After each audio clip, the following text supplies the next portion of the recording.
बिस्मिल्लाहिर्रहमानिर्रहीम। अस्सलाम वालेकुम। आप देख रहे हैं टी एकेडमी और आज का हमारा टॉपिक है प्रेजेंट इंडेफिनेट, जिसके अंदर मैं आपको बताऊंगी कि प्रेजेंट इंडेफिनेट की पहचान क्या है, इसके अंदर डू लगता है और डज कब लगता है और डू कब लगता है।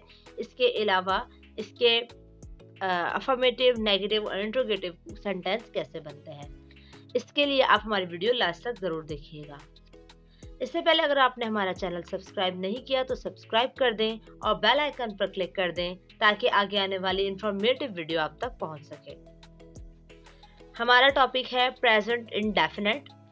उर्दू के अंदर इसकी पहचान है ता हूँ, ती हूँ, ता है, ती है, ते है, ती हैं या ते हैं। ठीक है, जिन लफ्जों के आखिर में ये लफ्ज आ जाए इसका मतलब ये बात हो रही है प्रेजेंट इंडेफिनेट की, जैसे कि वो काम जो होता रहता है, होता है, रोज होता है तकरीबन। ठीक है, जैसे मैं आपको उर्दू में कुछ बताती हूँ। मैं स्कूल जाता हूँ, मैं स्कूल जाती हूँ। ठीक है, ये रोज होता है, रोजाना जाते हैं बच्चे स्कूल। वो स्कूल जाता है या सारा स्कूल जाती है, हम स्कूल जाते हैं, मेरी अम्मी रोज़ाना खाना पकाती हैं। ठीक है, या मेरी अम्मी खाना पकाती हैं, या और मेरे अब्बू ऑफिस जाते हैं। मैंने इस तरह के ये लफ्ज़ निकाल लिए ताकि आपको आसानी हो समझने में। सही। अब इसके लिए फॉर्मूला एक होता है। फॉर्मूला से मुराद ये हो जाता है कि आपको कोई भी लफ्ज़ अगर जोड़ना है तो उसको अगर आप इस फॉर्मूले के लिहाज से जोड़ेंगे तो आपको आसानी होगी। सबसे पहली चीज़, ये जो फॉर्मूला वगैरह होते हैं ना, तो ये उन बच्चों के लिए ज़्यादा सही रहते हैं जो बच्चे एग्ज़ाम्स में कुछ सेंटेंस को सॉल्व करने बैठते हैं, तो उनके लिए बहुत फ़ायदेमंद है। हाँ, लेकिन अगर हमें इंग्लिश बोलनी है तो उसके अंदर आपको इस चीज़ को फ़ौरन पिक करना होगा और फ़ौरन बोलना होगा। इससे क्या होगा, इन सब लफ्ज़ों को समझने से, सेंटेंस को और फॉर्मूला को समझने से आपकी जो इंग्लिश है वो काफ़ी बेहतर हो जाएगी। अब जैसे कि हमारे पास है अफर्मेटिव। अफर्मेटिव से मुराद वो काम जो कि हम करते हैं और समझ लें इसको हम कहें कि हामी में जुमले जो कहलाते हैं कि जैसे ये काम होता है, मैं खाना खाती हूँ, मैं स्कूल जाती हूँ, मैं पानी पीती हूँ, या कोई भी इस तरह के लफ्ज़ हैं वो कहलाते हैं अफर्मेटिव। ठीक है, फिर है नेगेटिव। जो नेगेटिव से मुराद जो काम हम नहीं करते, जैसे कि मैं खाना नहीं खाती या मैं स्कूल नहीं जाती, इस तरह के जो लफ्ज़ होंगे।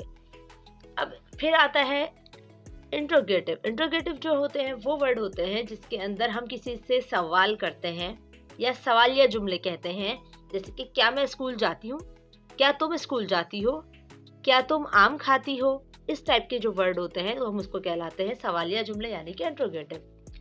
अब सबसे पहले है अफर्मेटिव।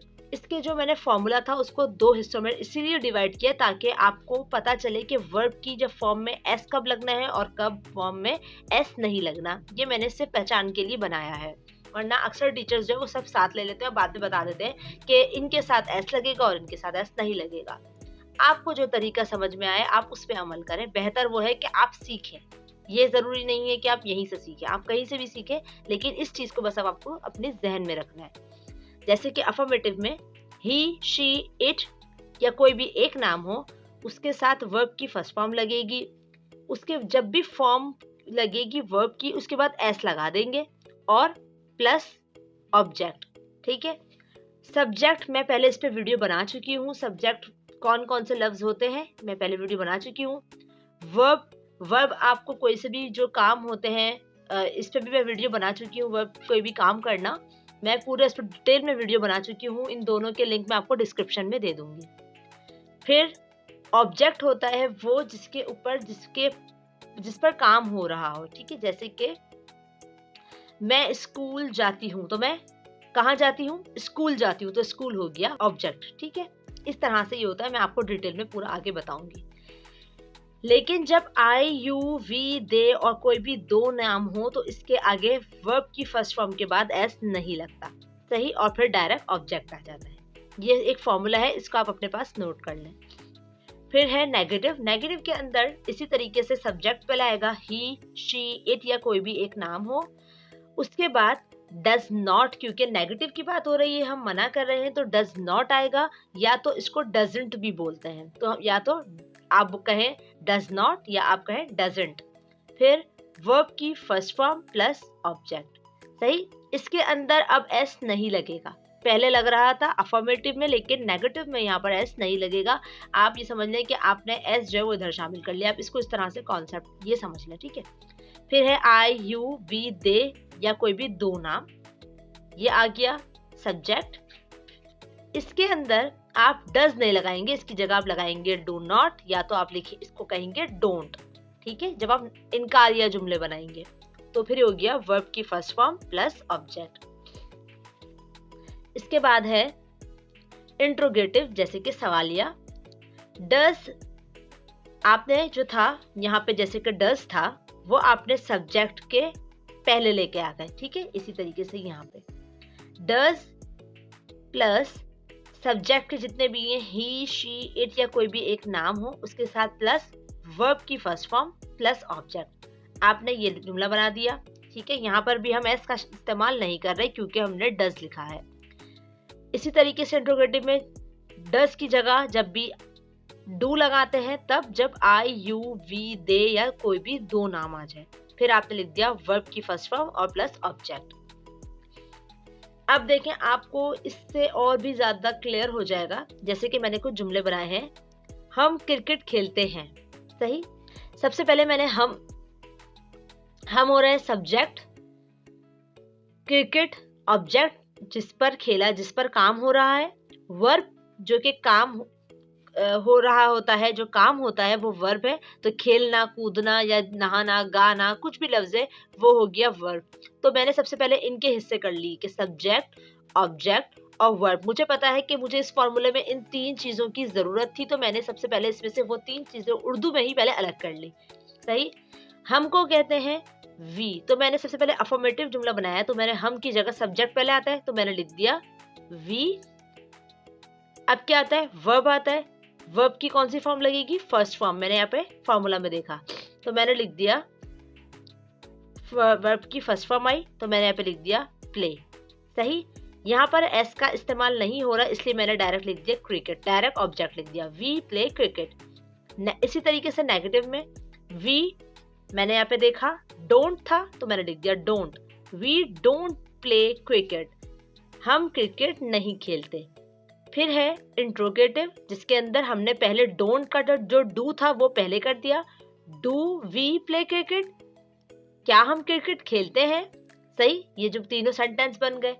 अब इसके बाद है, मैंने यही जुमले को वो इसलिए बनाया ताकि मैं आपको इसके अंदर डज का इस्तेमाल कर सकूं और एस का इस्तेमाल करके दिखा सकूं, इसलिए मैंने इसी सेंटेंस को वो पे बना दिया, ठीक है। अब सबसे पहले मैंने इसको अलग किया, वो सब्जेक्ट है, क्रिकेट ऑब्जेक्ट है और खेलता है वर्ब है। अब सबसे पहले मैंने खेलता है, ताहे देखा, मतलब ये लड़के की बात हो रही है, तो इसलिए मैं समझ गई यहाँ पे ही आएगा। अगर मैं यहाँ पे लिखती के खेलते हैं, तो समझ जाती मैं यहाँ पे कि दे की बात हो रही है, वो क्रिकेट खेलते, तो दे आ जाता। या वो क्रिकेट खेलती है, तो खेलती से मुझे पता चल जाता है कि लड़की की बात हो रही है, इसलिए मैं यहाँ पे लिख देती शी। लेकिन यहाँ पे वो क्रिकेट खेलता है, लड़के की बात हो रही है, तो सबसे पहले मैंने सब्जेक्ट लिख दिया यहाँ पे और लिख दिया ही। अब क्या है, खेलता है, मतलब वर्ब लगाना है। जब मैंने यहाँ पे देखा तो यहाँ पे वर्ब की जगह पे एस इस्तेमाल हुआ है वर्ब के बाद, तो मैंने वर्ब की फर्स्ट फॉर्म लिखी, इसके बाद एस लगा दिया और इसके बाद फिर मैंने लिख दिया फॉर्मूले के लिहाज से क्रिकेट यानी कि ऑब्जेक्ट। इसी तरीके से नेगेटिव के अंदर मैंने ही, अब जाहिर सी बात है जब मैंने ही, शी, इट या कोई भी एक नाम इस्तेमाल होगा तो डज इस्तेमाल होगा और डज के साथ नॉट लगेगा क्योंकि नेगेटिव का जुमला है, तो मैंने लिख दिया डजंट प्ले क्रिकेट, सही। फिर है डज को उठा के पहले रख दिया, इसलिए इस तरह बनेगा interrogative, does he play cricket. तो ये मैं तीनों सेंटेंस आपको पढ़ के दिखाती हूँ, he plays cricket, he doesn't play cricket, does he play cricket, सही। ये बन गए इस तरह से।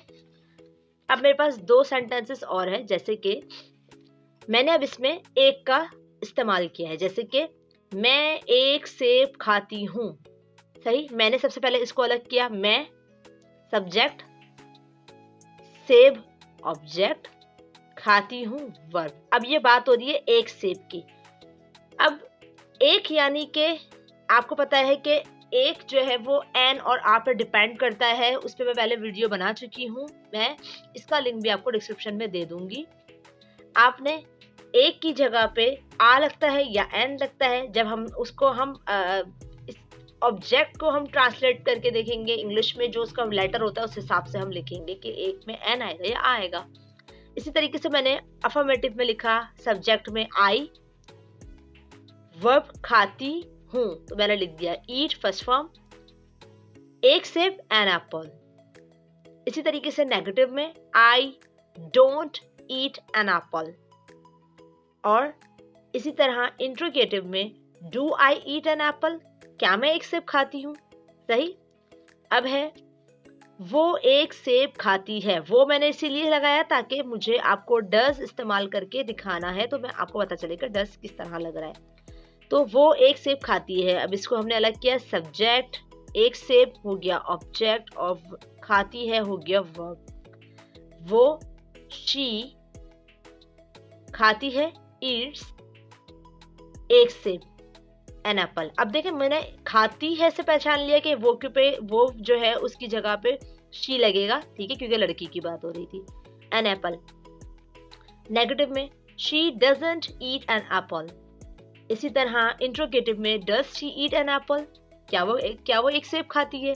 सही। इस तरह से जुमले बन गए। अच्छा, जब भी आप सेंटेंस बनाने देखें तो बिल्कुल भी जल्दबाजी ना करें। ये खास करके उन बच्चों के लिए जिनकी क्लास में स्कूल के अंदर सेंटेंस आते हैं और बच्चे परेशान हो जाते हैं। तो सबसे पहले आप इन एक एक लफ्जों की मीनिंग को, उसका ख्याल रखें कि किस चीज की बात हो रही है, उसके बाद सेंटेंस बनाएं, फिर उसके बाद आप उसको सेट करें। इसके अलावा मैंने आपके लिए एक रखा है कि आप मुझे इसका आंसर कमेंट बॉक्स में बताएंगे। इसकी उर्दू है हम अंग्रेजी सीखते हैं। अब आपको इसको मुझे ट्रांसलेट करके कमेंट में अफर्मेटिव, नेगेटिव और इंट्रोगेटिव तीनों में आपको ट्रांसलेट करके मुझे बताना है। उम्मीद है कि आपको वीडियो पसंद आई होगी। वीडियो को लाइक ज़रूर कीजिएगा, कमेंट ज़रूर कीजिएगा और अपने दोस्तों के साथ शेयर ज़रूर कीजिएगा। जज़ाकल्लाह।